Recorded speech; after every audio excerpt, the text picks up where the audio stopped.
మనిషి తలుచుకుంటే ఏదైనా సాధించగలడు. మన చిన్నప్పటి నుండి ఇప్పటి వరకు టెక్నాలజీ ఎంతగానో మారిపోయింది. అచ్చం మనిషిని పోలిన మనిషి అంటే మరొకరు రోబోట్ అని చెప్పొచ్చు. ఇప్పుడు ఆ రోబోట్స్ చూడడానికి మనిషిలా ఉండడమే కాకుండా మనిషిలా ఆలోచిస్తున్నాయి. టెక్నాలజీ పెరిగితే లాభాలు కాకుండా నష్టాలు కూడా ఉన్నాయి. ఇప్పుడు తయారయ్యే రోబోట్స్ వల్ల భయపడాల్సి వస్తుంది, ఎందుకంటే మనుషుల్ని నాశనం చేస్తాయేమో అని. అయితే 2011లో సైంటిస్టులు ఒక రోబోని తయారు చేశారు.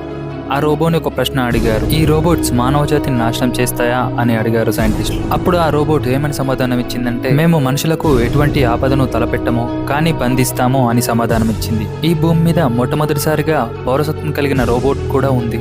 దాని పేరు సోఫియా. ఈ సోఫియాకి సౌదీ అరేబియా ప్రభుత్వం పౌరసత్వం ఇచ్చింది. అయితే ఈ సోఫియా మన తెలుగు రాష్ట్రాల్లో కూడా వచ్చింది. 2018లో విశాఖ ఫిన్టెక్స్ ఫెస్టివల్లో ప్రత్యేక ఆకర్షణగా నిలిచింది. అయితే అక్కడికి వచ్చిన నారా లోకేష్ గారు సోఫియాని కొన్ని ప్రశ్నలు అడిగారు. ఏమని అడిగారంటే, మనుషులు ఇంకా రోబోట్స్ కలిసి సమరస్త వాతావరణంలో కలిసి ఉండడం కుదురుతుందా అని అడిగారు. అప్పుడు సోఫియా ఏమని సమాధానం ఇచ్చిందంటే, రోబోలు మనుషులకు మరింత దగ్గరే రోజులు వస్తున్నాయని, మనుషులకు అన్ని రంగాల్లో సహాయం చేస్తాయని, ముందు ముందు టెక్నాలజీ మరింత మారుతుందని చెప్పింది.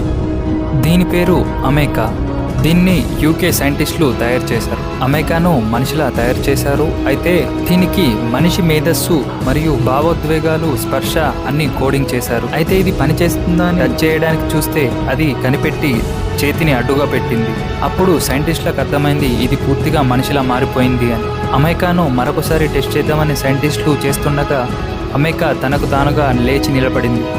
అప్పుడు సైంటిస్టులకు అర్థమైంది అమేకా పూర్తి స్థాయిలో సిద్ధంగా ఉంది అని. సోఫియాతో పోలిస్తే అమేకా మరింత ఇంటెలిజెంట్గా పనిచేస్తుందని సైంటిస్టులు చెప్తున్నారు. దీనికోసం 100 కోట్లు ఖర్చు చేస్తున్నారు. భవిష్యత్తులో ఈ రోబోలను యుద్ధాలలో వాడడానికి తయారు చేస్తున్నారు.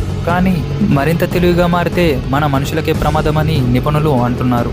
ఎలాంటి ప్రమాదాలు జరుగుతాయో మనం రోబో సినిమాలో చూసాం. వీటి వల్ల లాభాలు ఎంత ఉన్నాయో నష్టాలు కూడా అంతే ఉన్నాయి. రోజు రోజుకి టెక్నాలజీ మారుతూనే ఉంది. అయితే ఈ టెక్నాలజీ పెరగడం వల్ల లాభాలు ఉన్నాయా లేదా నష్టాలు ఉన్నాయా అని కామెంట్ చేయండి. వీడియో నచ్చితే లైక్ చేసి మన ఛానల్ని సబ్స్క్రైబ్ చేసుకోండి.